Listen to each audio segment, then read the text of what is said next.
दोस्तों, मेरा नाम राशिद ज़हीर है और आप देख रहे हैं ऑनलाइन न्यूज़ इंडिया। आपको बता दूं कि कर्नाटक के अंदर पर्दे के बाद जो आपस में यानी कि हिंदू मुस्लिम के बीच में जो खाई है वो बड़ी होती जा रही है। नया मामला आपको बताना चाहता हूं कि जो मेले लगते हैं वहां खास करके मंदिरों में, वहां पर मुसलमानों का आना मना हो गया, यानी कि वहां जो दुकानदार हैं उनको वहां पर दुकानें आवंटित नहीं की जाएंगी। ये पर्दे की बात, ये हिंदू मुस्लिम की बात, ये कब्रिस्तान और शमशान की बात कहाँ तक जाएगी, इस बात का अंदाज़ा तो शायद शुरू में नहीं होगा, लेकिन अब पूरे भारत के अलग अलग कोनों में इस तरह की खबरें आती हैं जिसको सुन करके, जिसको देख करके सर जो है शर्म से झुकने को मजबूर हो जाता है। मुस्लिम यानी कि दुकानदार वो लगाया करते थे 750 लोगों का वहाँ पर सूची के अंदर नाम है, जिसमें 450 तो लगभग सिर्फ मुस्लिम दुकानदार थे जिनको कह दिया गया कि आपको दुकानें नहीं मिलेंगी। मंदिरों के प्रांगण में या मंदिर के आसपास या खास मौकों पर लगने वाले मेलों पर प्रतिबंध लगा दिया है।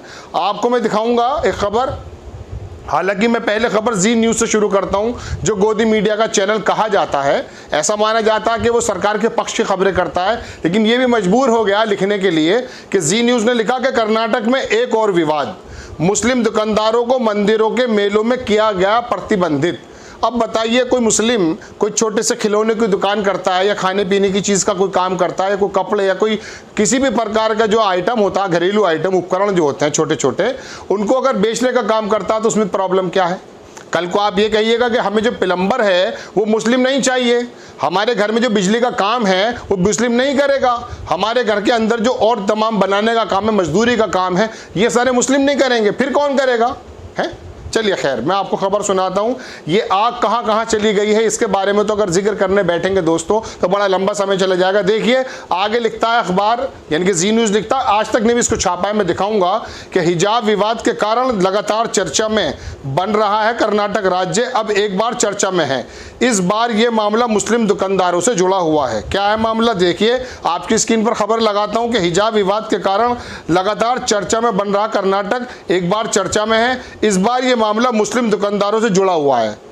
कर्नाटक के कई इलाकों में मुस्लिम दुकानदारों को मंदिर में लगने वाले वार्षिक मेलों में दुकान लगाने से प्रतिबंधित कर दिया गया है। हिजाब विवाद के बाद कई मुस्लिम दुकानदारों के प्रतिरोध के रूप में अपनी दुकानों के शर्ट गिरा दिए थे। वो हिजाब को लेकर जो वर्डिक्ट आया था उसमें कर्नाटक में कई मुस्लिम संगठनों ने बंद का आह्वान किया था। अब इस मामले में दक्षिण संगठनों ने मुस्लिमों के इस व्यवहार का कड़ा विरोध करते हुए उन्हें हिंदू मंदिरों के मेलों में दुकान लगाने से प्रतिबंधित करने की मांग की है। देखिए, सरकार का मसला था और मुस्लिम कम्युनिटी का मसला था, लेकिन दक्षिणपंथी हिंदुओं ने क्या कि यहाँ पर भी दुकान नहीं लगाएंगे। चलिए, हिंदू संगठनों ने भी इसका विरोध जताया। हालांकि हिंदू संगठनों ने भारी विरोध के कारण कई मेला समितियों ने मुस्लिम दुकानदारों को मेलों में दुकान लगाने से प्रतिबंधित कर दिया है। इस मामले को तूल पकड़ने के बाद अब इलाके के मुस्लिम और हिंदू दोनों ही पक्षों में रोष देखने को मिल रहा है। इस इलाके में इस वाले मामले के बाद दोनों पक्षों में रोष देखने को मिल रहा है। दर्शकों, ये बात लिखता है जी न्यूज़। यही रोष देश के अलग अलग हिस्सों के अंदर क्यों आ चुका है, इसके बारे में मैं एपिसोड के आखिर में बात करूंगा। मुस्लिम दुकानदारों को नहीं लगाने की गई आवंटित। कर्नाटक के महालिंगेश्वर मंदिर के वार्षिक उत्सव के आयोजकों ने 20 अप्रैल से शुरू हो रहे मेले में मुस्लिम दुकानदारों के दुकान लगाने पर रोक लगा दी है। इस मेले में दुकान लगाने के लिए 31 मार्च को बोली लगेगी, लेकिन इस बार सिर्फ हिंदू ही इस बोली में भाग ले सकेंगे। वो आवंटन होता है ना, इस तरह उडुपी जिले के कौम में होसा मारीगुनी मंदिर के आयोजकों ने 18 मार्च को लगी बोली में से मुस्लिम दुकानदारों को बाहर रखा था। पहले भी 18 मार्च को बाहर रखा था एक बोली में जहां पर दुकानों का आवंटन होना था। मंदिर प्रशासन ने ऐसा प्रस्ताव पारित कर सिर्फ हिंदुओं को ही इस बोली में भाग लेने की अनुमति दी थी। इस मामले पर मुस्लिम दुकानदारों ने कहा कि मंदिर समिति के तहत लगभग 700 दुकानदार रजिस्टर्ड हैं, इनमें 450 मुस्लिम हैं, लेकिन इस बार इन सभी दुकानदारों को मेले में दुकान लगाने से प्रतिबंधित कर दिया गया है।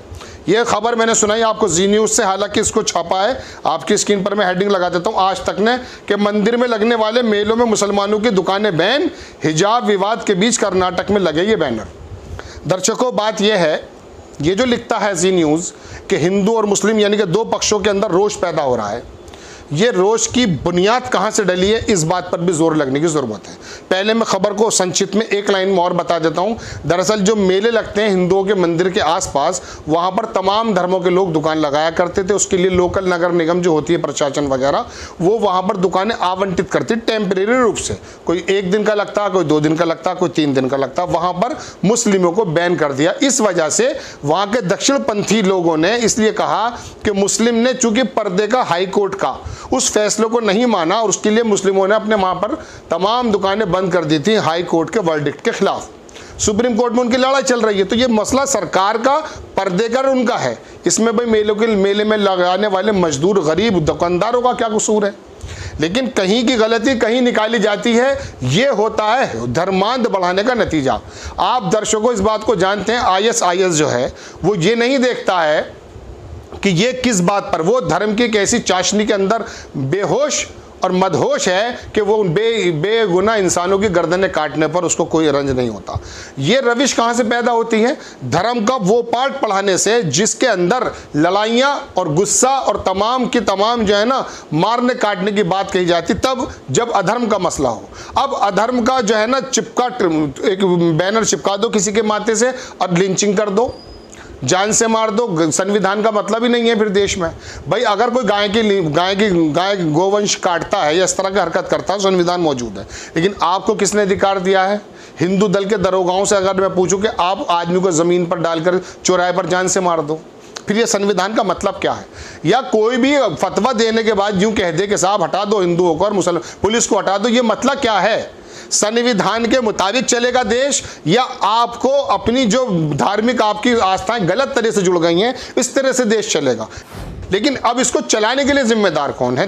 बात सोचने की है जो मैंने आपसे कहा था। देखिए, जब हरिद्वार के अंदर धर्म संसद लगता है, वहां पर जो धर्म गुरु हैं जब इस बात को कहते हैं कि 1000 आदमी, 100 लड़के या 1000 लड़के 20 लाख मुसलमानों को या 20,000 मुसलमानों को मार देंगे, वहां से ये बातें पैदा होती हैं। फिर उन पर कार्रवाई ना होना, सरकार की तरफ से इनडायरेक्ट में उनको छूट मिलना, डासने के अंदर मंदिर में बैठा एक पुजारी बदतमीजी की बातें करता है, उसको छूट मिलना, है ना? या ऐसा जर्नलिज्म या ऐसी जो तमाम ये मेन स्ट्रीम मीडिया के एंकर्स हैं जो इन बातों को इस तरह से बड़ा चढ़ाकर पेश करते हैं, या कश्मीरी फाइल जैसी फिल्में जिसमें एक पक्ष दिखाया जाता है, जिसके अंदर इस तरह के दृश्य दिखाए जाते हैं कि आदमी को गुस्सा आ जाए, किसी को भी आ जाएगा। तो कहने का मतलब ये है कि इसी को सेंसर करने के लिए सेंसर बोर्ड होता है, इन लोगों को रोकने के लिए सरकारों का गठन किया जाता है। अब ये जो मुस्लिमों के प्रतिबंध कर दिया गया है, ये क्या चाहता रहे? देखिए, साउथ बेल्ट जो है उत्तरी बेल्ट के बामुकाबले बनिस्बत पहले कुछ ज़्यादा शांति और सुकून वाली मानी जाती थी। लेकिन अब हो युवराज त्रिपुरा ले लें, आसाम ले लें, तभी ये कर्नाटक ले लें, मध्य प्रदेश तो लेबोरेटरी लगभग बन चुका, उत्तर प्रदेश के अंदर और गुजरात के अंदर क्या हालात हैं ये आपको मालूम है। लेकिन ये दर्शकों सोचने की ज़रूरत यह है कि ये कब से ऐसे हालात हुए जिस वजह से मुस्लिमों को दुकानें नहीं दी जा रही हैं, या किसी भी एक वर्ग को, मैं नाम नहीं लेना चाहता मगर मजबूरी में लिया जाता है कि उसको यह कह दिया जाता है कि दुकानें भी बंद करें और आपको मार दिया जाएगा, आपको पीट दिया जाएगा, या धर्म संसद लगाकर इस तरह के आह्वान किए जाते हैं। ये सरकारों का काम है रोकना, लेकिन ये चीजें सरकारों को बेसिकली ऑक्सीजन देती हैं, उन्हें सत्ता में लाने का काम करती हैं। इसी वजह से सरकार इनको किसी हद तक छुला छोड़ देती है और सामने सफेद पोश बनकर आ जाती है कि हम कार्रवाई कर रहे हैं। आपको यह देखा नहीं जाता कि किसी इंसान को मार देना कितना बड़ा जुर्म है। उसको रोकने का संविधान में जो तरीका उसे प्रभावी तरीके से अप्लाई किया जाए। ये नहीं कि बुलडोजर लगा करके आप कहने लगे कि हमने एक वर्ग के ऊपर बुलडोजर लगाया, यूनिवर्सिटी पे भी लगा दें और मुख्तार अंसारी पर भी लगा दें। जो मुजरिम है उसको संविधान के मुताबिक सजा देनी चाहिए। और ये जो बातें हैं कि इन तरह के संगठनों को, चाहे वो हिंदू दल के हों, किसी भी प्रकार के लोग हों, जब उन पर कार्रवाई नहीं होती तो पता ही चलता है कि फिर मुस्लिमों की दुकानों पर भी प्रतिबंध लगाने की बात आती है। बड़ी खबर, पर्दे का मामला, हिंदू मुस्लिम का मामला अब मुसलमानों की रोजी रोटी से भी जुड़ा, और मंदिर के पास जो मेले लगे हैं उसमें मुसलमानों को दुकान लगाने से प्रतिबंधित कर दिया कुछ संगठनों ने। हालांकि प्रशासन का कहना यह है कि कुछ अगर हमारे पास आएंगे तो हम कार्रवाई करने की बात करेंगे, लेकिन खुद भी तो संज्ञान लेना चाहिए। आपको खबर कैसी लगी अपनी राय कमेंट्स बॉक्स में जरूर दीजिएगा। चैनल को सब्सक्राइब कीजिए, शेयर कीजिए। नेक्स्ट टाइम में किसी खबर के साथ